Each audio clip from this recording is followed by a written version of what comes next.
नमस्कार, माझं नाव चंदू गवई आहे। मी मूर्तिजापूर येथे त्रिमूर्तीनगरमध्ये राहतो। आता मी सध्या मुंबईला जॉब करतो।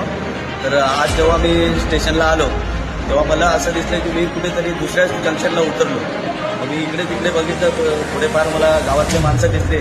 तर मी स्टेशन बघितलं तर मला एकदम डोळे असे हेच झाले, विचारात पडलो की बाबा मी बरोबर व्यवस्थित माझ्या स्टेशनला उतरलो ना मूर्तिजापूरला, की हे दुसरं कुठलं आहे।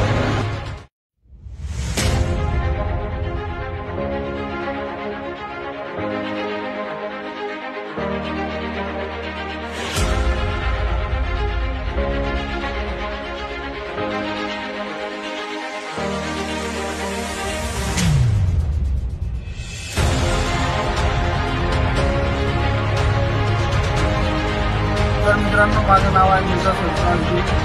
मी मिर्झापूर स्टेशनवर आहोत। नेहमी इथून येणं जाणं करतो आणि हा जो स्टेशन आहे पहिले तर खूप बेकार कंडिशनमध्ये होता, परंतु आता खूप चांगल्या कंडिशनमध्ये या लोकांनी बनवलेलं आहे। आणि इथं सर्व सुख सुविधा इथपर्यंत की लिफ्टसुद्धा लावलेली आहे। आणि म्हणजे कोणी अपंग जरी असलं तरी तो इथे येऊ शकतो आणि खूप चांगल्या प्रकारे यांनी स्वच्छ आणि क्लीन ठेवलेलं आहे।